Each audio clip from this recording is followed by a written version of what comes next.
Hello and नमस्कार dear friends, a very warm welcome to rock classes. मेरा नाम है Rupendra Shekhawat and I am back with a packed episode line up with some interesting news headlines and news articles.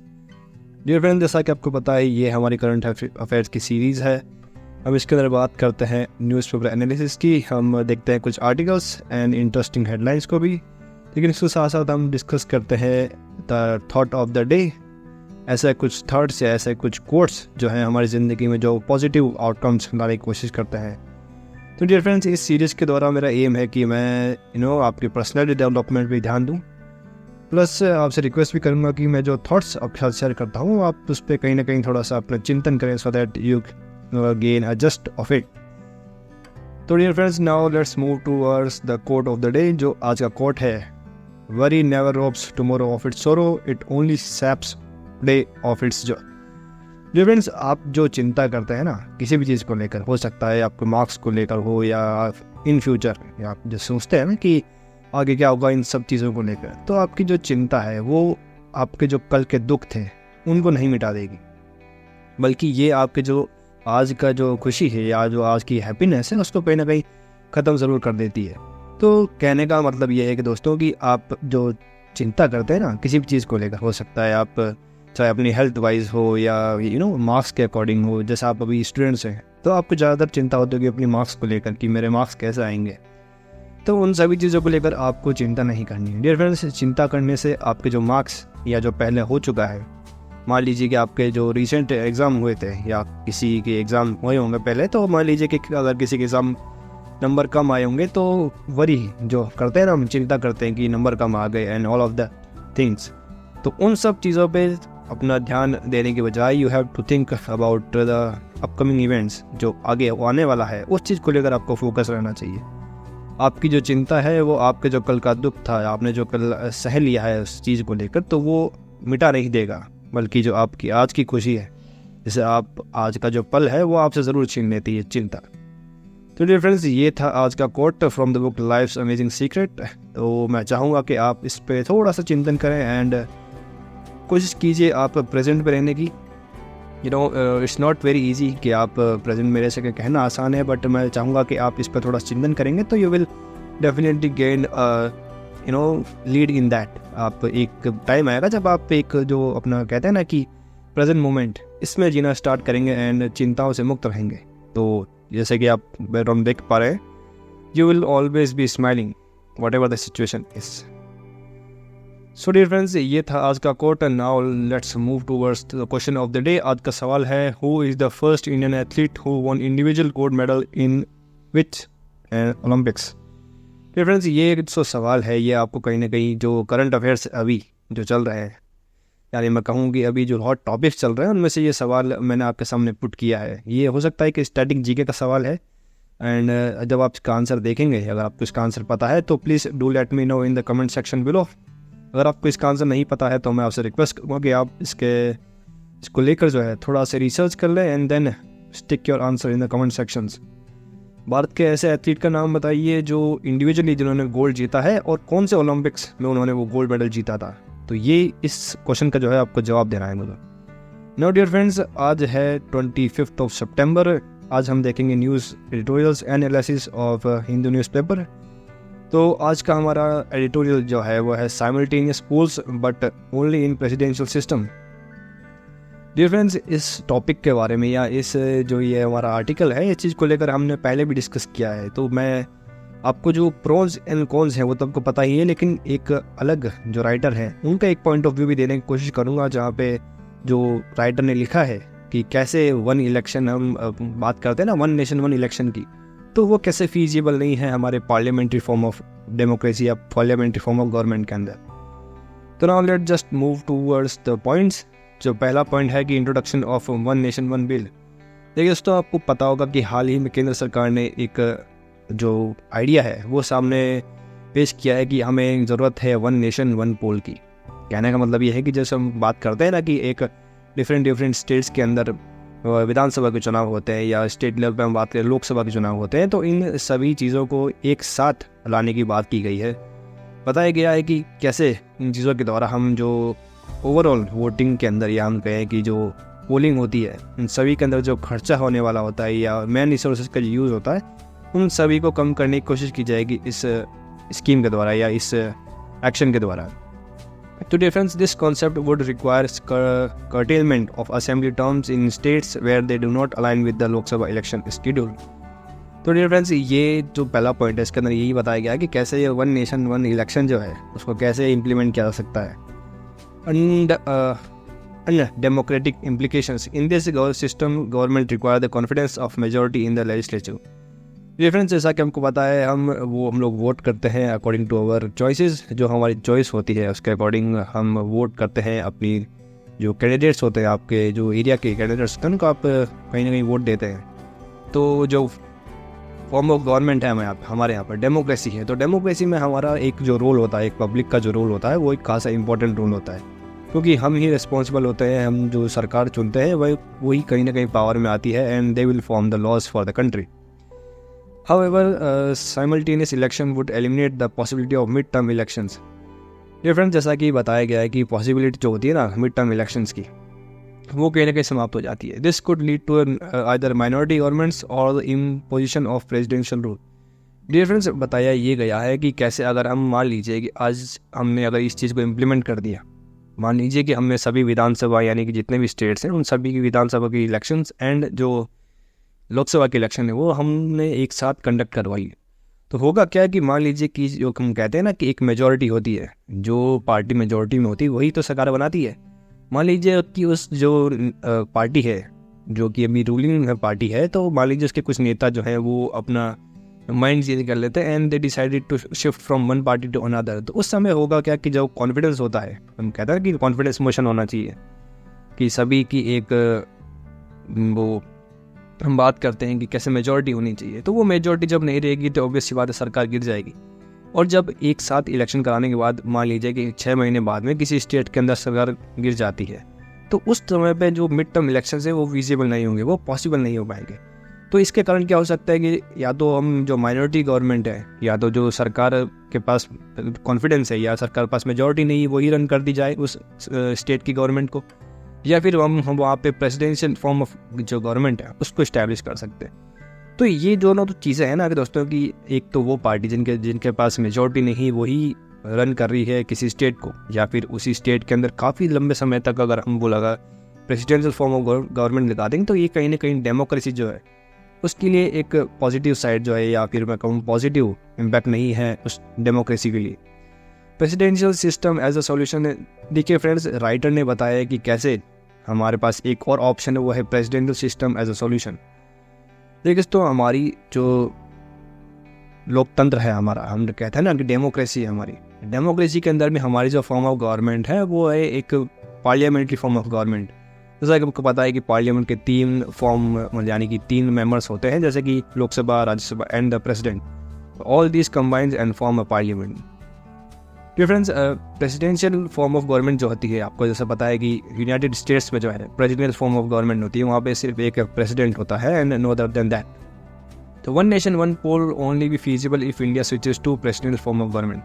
देखिए तो ये जो one nation one पोल वाला जो एक वो है ना कि सरकार ने नया ये एक लॉ लाया है, या मैं कहूँ एक नया आइडिया है वन नेशन वन पोल का, तो ये कहीं ना कहीं फीजिबल या मैं कहूँ एक सही साबित तभी ही होगा जब हम पार्लियामेंट्री फॉर्म ऑफ गवर्नमेंट से हम शिफ्ट करें एक प्रेसिडेंशियल फॉर्म ऑफ गवर्नमेंट की ओर।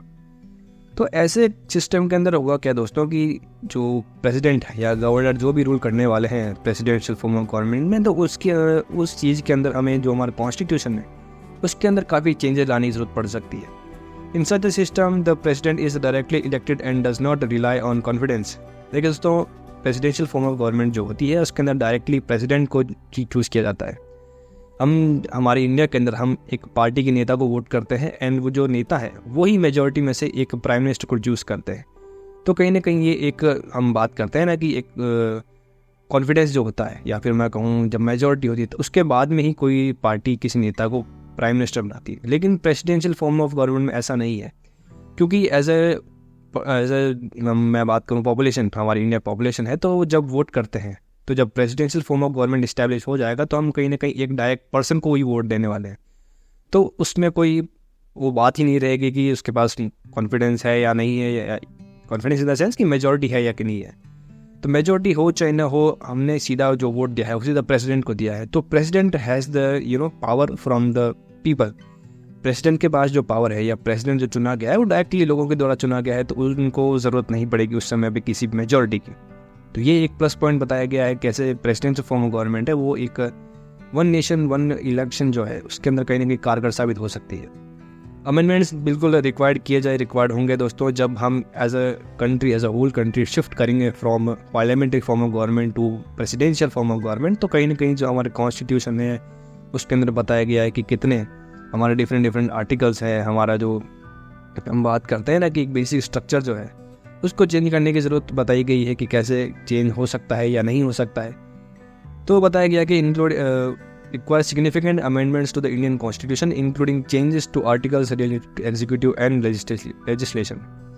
ये फ्रेंड्स, हमारे जो हम बात करते हैं ना कि हमारा संविधान है उसका आर्टिकल नंबर 52 जो डील करता है प्रेसिडेंट से, तो उन सभी आर्टिकल्स को फ्रॉम आर्टिकल 52 टू 78 इन सभी को हमें चेंज करने की ज़रूरत पड़ेगी, because it deals with the powers of president. इसके साथ साथ हमें जो चेंजेस है वो लाने पड़ेंगे in the executive articles from article 153 to 167। तो इन सभी आर्टिकल्स के अंदर चेंजेस लाने की ज़रूरत पड़ेगी अगर हम शिफ्ट करते हैं towards the presidential form of government. Additionally new provisions concerning the powers of parliament, president, governors and council of minister and the line of succession would be required. फिर फ्रेंड्स, प्रेसिडेंट के बाद जो powers होती है वो कहीं governor के पास होती है, फिर काउंसिल ऑफ मिनिस्टर के पास होती है। तो इन सभी के पास जो पावर्स है इन सभी को कहीं ना कहीं चेंज करने की ज़रूरत पड़ सकती है अगर हम शिफ्ट करते हैं towards that. Now dear friends, देखते हैं अगला पॉइंट, बेसिक स्ट्रक्चर। जैसा कि मैं आपको बताया कि जो बेसिक स्ट्रक्चर है हमारा उसको चेंज नहीं कर सकते हैं। जैसे कि आपको पता है, हम बात करते हैं ना कि जो बेसिक स्ट्रक्चर है हमारे कॉन्स्टिट्यूशन का उसे हम कहीं ना कहीं चेंजेस नहीं कर सकते हैं, लेकिन जो एक आर्टिकल्स है उनमें चेंजेस कर सकते हैं। तो लेखक ने इसमें बताया है कि कैसे जो हम बात करते हैं, कई लोग आर्ग्यू कर सकते हैं कि जो हमारा पार्लियामेंट्री फॉर्म ऑफ गवर्नमेंट है या हमारे बेसिक स्ट्रक्चर है, आप इसे कैसे चेंज कर सकते हैं। तो ऐसा कहीं भी मेंशन नहीं करा गया है कॉन्स्टिट्यूशन के अंदर। कॉन्स्टिट्यूशन में बताया गया है कि कैसे जो है प्रेसिडेंशियल फॉर्म ऑफ गवर्नमेंट की भी बात करी है, प्लस जो पार्लियामेंट्री फॉर्म ऑफ गवर्नमेंट है इन दोनों की ही बात की गई है।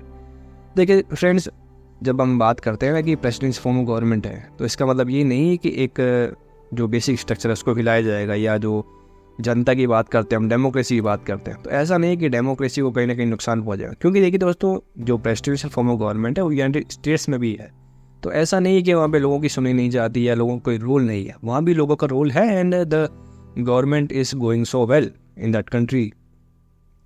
The author contends that while democracy is a fundamental aspect, the choice between parliamentary and presidential form of government is not. Democracy can exist in either system.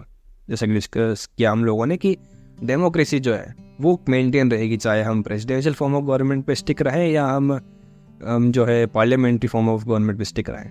तो दोनों ही सूरतों में जो है जो डेमोक्रेसी है या जो जनता की हम करते हैं ना कि जनता के पास जो पावर है या डेमोक्रेसी जो है जनसत्ता, तो उसको कहीं ना कहीं कोई अफेक्ट नहीं पड़ेगा। And all things are going to same और विल से in correct direction. Political viability, the present government lacks 2/3 majority. देखिए फ्रेंड्स, बताया गया है कि कैसे जो राइटर ने बताया कि क्यों सरकार बात कर रही है इस वन नेशन वन इलेक्शन की। बताया गया है कि अभी हाल ही के अंदर आपको पता होगा कि आने वाले टाइम के अंदर काफ़ी विधानसभा से लगभग 5 स्टेट्स के अंदर विधानसभा चुनाव होने वाले हैं। तो इन सभी को डिले के बाद लेखक का ये मानना है कि जो इन सभी स्टेट्स के अंदर जो चुनाव होने वाले हैं इनको डिले करने की कोशिश कर रही है कहीं रूलिंग पार्टी। तो ये सभी पॉइंट्स थे जो तो हमने डिस्कस किए। Politically potential motivation, the ruling party may seek to impose presidential rule in the states. जैसा कि मैंने आपको बताया दोस्तों कि इन सभी जो 5 स्टेट्स हैं इन सभी के अंदर लोकसभा चुनाव होने विधानसभा चुनाव होने वाले हैं। तो इन सभी को कहीं ना कहीं डिले करने की कोशिश करना चाह रही है रूलिंग पार्टी, ऐसा बताया गया है इस आर्टिकल में। बट ये एक पर्सनल जो कहते हैं ना उनकी पर्सनल एक थॉट्स हैं वो ही डिस्कस किए हैं यहाँ पे राइटर ने। तो डियर फ्रेंड्स, आई होप कि आप सभी को जो ये आर्टिकल है या मैं कहूँ बर्निंग टॉपिक जो चल रहा है आप कहीं ना कहीं सुनते ही होंगे हर रोज़ की बात चलती रहती है कि वन नेशन वन इलेक्शन की बात हो रही है, तो कैसे ये चीज़ जो है ये कैसे हमारी फॉर्म ऑफ गवर्नमेंट को इम्पैक्ट कर सकती है या प्रेसिडेंशियल रूल कैसे कारगर हो सकता है। तो देखिए दोस्तों, ये जो वन नेशन वन इलेक्शन है ये ऐसा नहीं कि आज लॉ है और कल जो है इम्प्लीमेंट कर दिया जाएगा, ऐसा नहीं। It requires a lot of research. ऐसा नहीं होगा कि कल से ही जो वन नेशन वन इलेक्शन है वो लागू हो जाएगा। इसके लिए काफ़ी तैयारियों की ज़रूरत पड़ती है। और इसी के साथ साथ ऐसा बताया भी गया है इस आर्टिकल में कि जो प्रेसिडेंशियल फॉर्म ऑफ गवर्नमेंट है उसके अंदर ही फीजिबल है कि कैसे जो वन नेशन वन इलेक्शन वाली चीज़ है ना, ये हमारे पार्लियामेंट्री फॉर्म ऑफ गवर्नमेंट के अंदर कैसे भी मतलब फिट नहीं बैठती है। इसके लिए या तो हम प्रेसिडेंशियल फॉर्म ऑफ गवर्नमेंट की ओर मूव करें, तभी जो ये वन नेशन वन इलेक्शन वाली जो चीज़ है ये कहीं ना कहीं हम पूरे भारत देश में जो है इम्प्लीमेंट कर पाएंगे। डियर फ्रेंड्स, ये था हमारा आज का पहला article. So now let's move towards next article. An economic corridor, the Israel link and the geopolitics. Dear friends, ये जो हमारा पहला आर्टिकल था जैसे हमने बात करी, ये था नेशनल लेवल जो पॉलिटिक्स है उसको लेकर। लेकिन ये जो सेकंड आर्टिकल है ये जियोपॉलिटिक्स को लेकर कि कैसे जियोपॉलिटिक्स अफेक्ट होती है।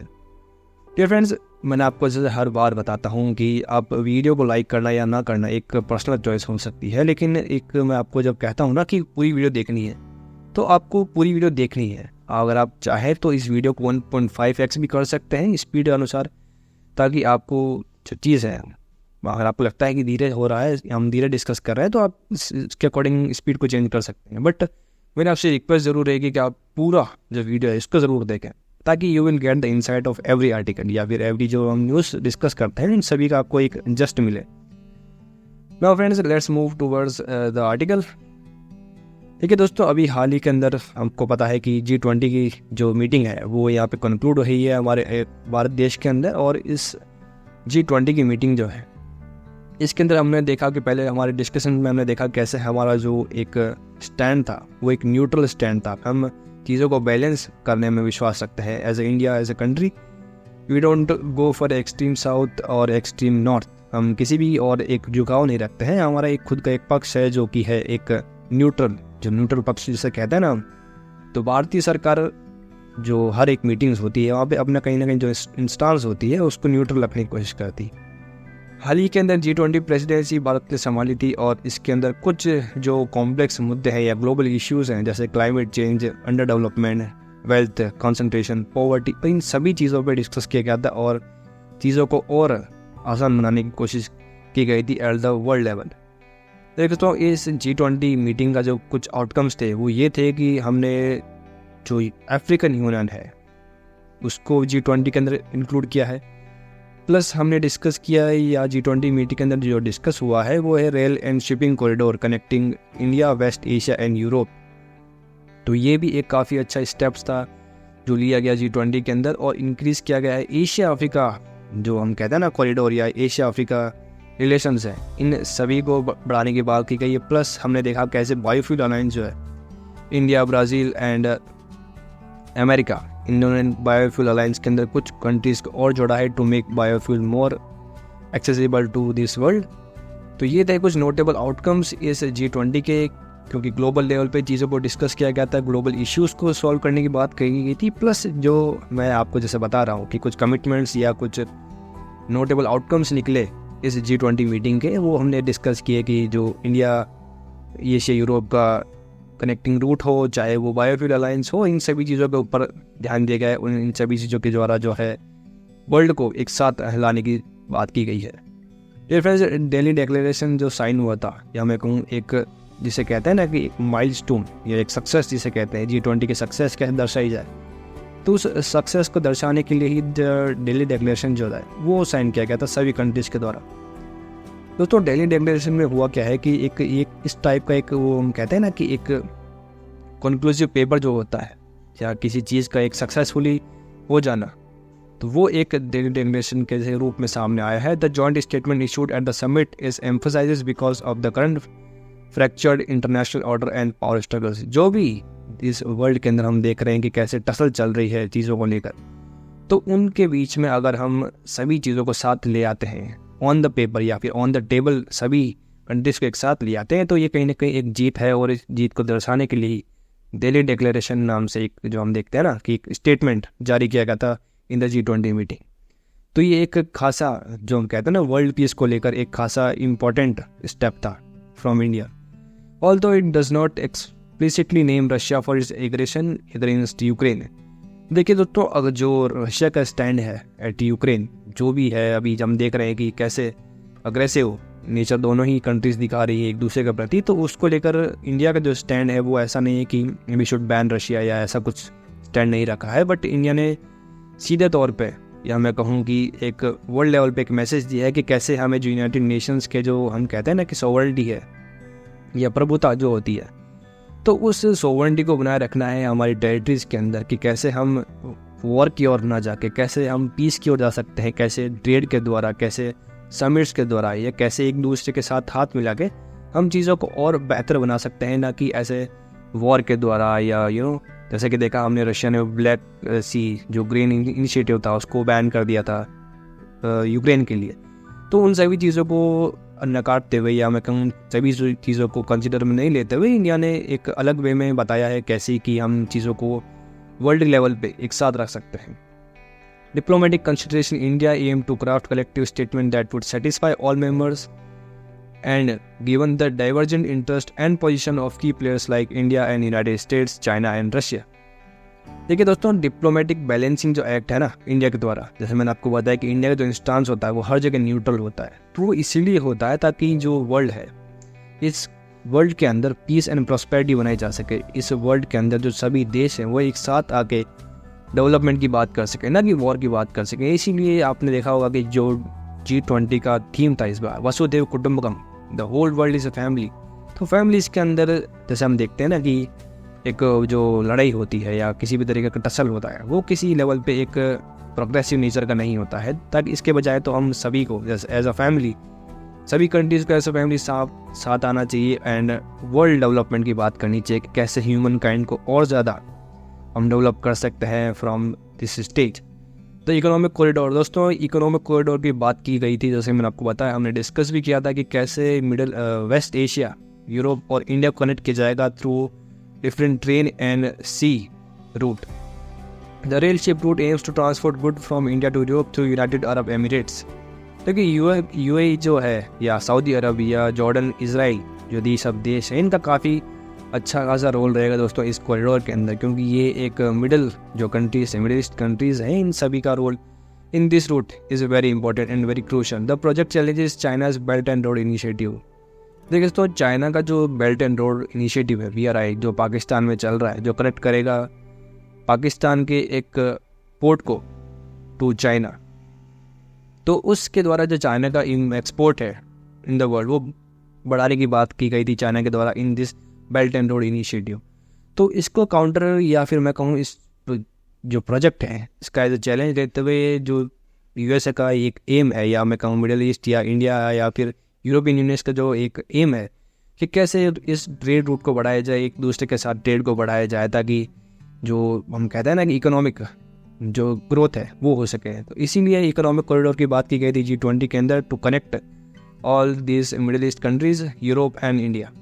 इजराइल का रोल जो है दोस्तों इस ट्रेड रूट के अंदर काफ़ी इंपॉर्टेंट है। हालांकि जो इजराइल के प्रधानमंत्री है बेंजामिन नेतन्याहू साहब, वो ऐसे G20 मीटिंग के अंदर शामिल नहीं हो पाए थे बिकॉज ऑफ जो डोमेस्टिक पॉलिटिक्स होती है उनकी। बिकॉज आपको पता होगा इस चीज़ को लेकर, या आप अगर आप इस बारे में अवेयर नहीं है तो आप कमेंट्स बॉक्स में लिख सकते हैं। मैं जो इजिप्ट ही इसराइल के रिलेशन है, इस पर भी आपको एक वीडियो प्रोवाइड करा दूँगा। So let's discuss this. ठीक है दोस्तों, इसराइल का जो रोल था मैं आपको जैसे बता रहा हूँ कि कैसे इंपॉर्टेंट है। जो USA का अलायंस जो है इसराइल के साथ, वो भी अच्छा खासा है। एंड UAE या अरब एमिरेट्स जो कंट्रीज़ है, इनके साथ भी USA का एक जो कनेक्शन है या अलायंस जो है काफ़ी स्ट्रॉन्ग है। तो इंडिया जो US है वो एज ए मीडिएटर काफ़ी अच्छा एक रोल प्ले कर रहा है to bring this countries back together. तो जो बाइडेन साहब को शुक्रिया अदा किया है बेंजामिन नेतन्याहू साहब ने, ताकि इस काम कॉरिडोर के लिए, and this omission could be due to domestic, जैसे मैं आपको बताया कि उनका ना आना G20 समिट के अंदर, वो एक डोमेस्टिक पॉलिटिक्स जो थी उसका एक कारण हो सकता है। सऊदी अरब का रोल जो है दोस्तों वो काफ़ी इंपॉर्टेंट है इसराइल के साथ साथ, क्योंकि सऊदी अरब जो है वो एक विलिंगनेस जो दिखाता है ना कि एक अपनी तरफ से इनिशिएटिव लेके कि मैं सब चीज़ों को अब सही दिशा की ओर ले जाने की कोशिश करूँगा। तो वो सब चीज़ों की बात हुई है यहाँ पे। सऊदी अरब ने अपना स्टैंड रखा है कि कैसे वो चीज़ों को और ज़्यादा इसराइल के साथ आसान करने की कोशिश करेगा। अगर ये कमिटमेंट है इसराइल की, जो दोनों देशों के बीच में संबंध है, वो भी कोशिश करेगा अच्छे बनाने के साथ जो पैलेस्टीन जो लोग हैं उनके कंडीशन को नॉर्मलाइज करे अगर इसराइल, तो सऊदी अरेबिया जो है वो अपना हाथ बढ़ाने को तैयार है towards development with Israel. Peace efforts दोस्तों, दोनों कंट्रीज़ के द्वारा पीस एफर्ट्स बहुत ज़रूरी हैं, क्योंकि हाल ही के अंदर सऊदी अरब ने with Arab league, European union and Egypt के साथ में पीस एफर्ट्स को एक इनिशिएटिव जो है उसको लॉन्च किया है to put the peace with Israel. जो इसराइल के साथ पीस एग्रीमेंट्स हैं उसको यह बढ़ावा देने के लिए पीस एफर्ट्स जो है उसको लॉन्च किया है सऊदी अरेबिया ने। Corridors dependency on peace. देखिए दोस्तों, ये जो कॉरिडोर है या ये जो ट्रेड रूट है between the India, West Asia and Europe, तो इस कॉरिडोर के अंदर जो डिपेंडेंसी है पीस की, या मैं कहूँ पीस की, उसकी बहुत ज़रूरत है दोस्तों। इस पीस को मेंटेन करने के लिए जो इसराइल है वो अपने जो रिसोर्सेज हैं वो तो देगा ही, लेकिन साथ साथ इसराइल के साथ साथ जो मिडल ईस्ट कंट्रीज़ है या यूरोपियन कंट्रीज़ है उनको भी कहीं ना कहीं अपना एक योगदान जो है वो देना पड़ेगा, तभी चीज़ें जो है आसान बनाई जा सकती है। एंड इसी के साथ डिप्लोमेटिक रिलेशन जो है इसराइल सऊदी अरेबिया के, ये एक इसराइल के लिए एक रास्ता खोल देंगे जिसके थ्रू जो मुस्लिम कंट्रीज़ हैं उस रीजन के अंदर, उसके साथ भी डिप्लोमेटिक टाइज जो है उनको स्ट्रॉन्ग करने में मदद मिलेगी इसराइल को। डियर फ्रेंड्स, ये था आज का सेकंड आर्टिकल। हमने देखा कैसे जो इकोनॉमिक कॉरिडोर है between India, West Asia and Europe, वो कैसे वर्ल्ड को एक पीस की ओर ले जाने की कोशिश करेगा, कैसे जो इसराइल इजिप्ट का जो रिश्ता है उसको थोड़ा और स्ट्रॉन्ग बनाएगा ये कॉरिडोर। डियर फ्रेंड्स, ये था आज का सेकंड आर्टिकल। आई होप कि आपको समझ में आया हो। Let's now move towards headlines. आज की जो कुछ हेडलाइंस हैं हम देखते हैं। डियर फ्रेंड्स, आपको जैसा पता है चाइना हांगझाओ के अंदर एशियन गेम्स चल रहे हैं और इंडिया की जो women air rifle shooting team है उन्होंने सिल्वर मेडल ग्रैब किया है, यानी सिल्वर मेडल जीता है at Asian Games. Very congratulation to all 3 girls. Second article है नॉन वंदे भारत जो है उनको चलाई जाएंगी to link the religious tourist sites in India. जो रिलीजियस टूरिस्ट साइट्स हैं उन सभी को कनेक्ट करने के लिए 9 वंदे भारत नई ट्रेन चलाई जाएगी। Defence board discuss plan for second Vikrant like carrier. जो हमारी इंडियन नेवी है उसका विक्रांत, जो INS विक्रांत है, जो शिप कैरियर है, उसके तर्ज पे एक दूसरा कैरियर बनाने की बात की गई है डिफेंस बोर्ड के द्वारा। मैक्स वर्स्टैपेन जो है रेड बुल के ड्राइवर, उन्होंने अपनी 13th विन सिक्योर की है। दोस्तों, हाल ही में जो जापान ग्रैंड प्रिक्स हुई है जापानीज GP, वहाँ पे उन्होंने अपनी 13th विन सिक्योर की है। दोस्तों, आपको एक इंटरेस्टिंग फैक्ट बताता हूँ मैक्स वर्स्टैपेन के बारे में। मान लीजिए अगर आपको एग्ज़ाम दे रहे हैं और वहाँ पे कोई सवाल आता है कि आपको अगर आप कोई क्वेश्चन पूछा जाता है कि जो ये GP होती है, ग्रैंड प्रिक्स होती है, विजेता कौन है, और अगर उसमें ऑप्शन अगर मैक्स वर्स्टैपेन है, तो मोस्ट प्रोबेबली चांस ये है कि उसका आंसर है वो मैक्स वर्स्टैपेन होगा, because he has done so well in the last past few years कि उन्होंने लगभग हर GP जीती है। तो ये था आज के कुछ हेडलाइंस दोस्तों। आई होप कि आपको चीज़ समझ में आई होगी। अगर आपके कुछ सवाल या कुछ डाउट्स हैं, आप सजेशन है, वो आप कमेंट्स बॉक्स में लिख सकते हैं। Dear friends, this wraps up today's episode of Rock Classes. अगर आपको वीडियो पसंद आई है तो don't forget to give it a thumbs up. अगर आपने अभी तक सब्सक्राइब नहीं किया है तो please subscribe to this channel for more such content and please share this video among your friends and family जिनको पसंद है अपनी सेल्फ अवेयरनेस पे ध्यान देने के लिए, और जो इन्फॉर्म रहना पसंद करते हैं उनके साथ भी आप शेयर कर सकते हैं। डोंट फॉरगेट टू सब्सक्राइब दोस्तों। This is Rupendra Shekhawat signing off. जय हिंद।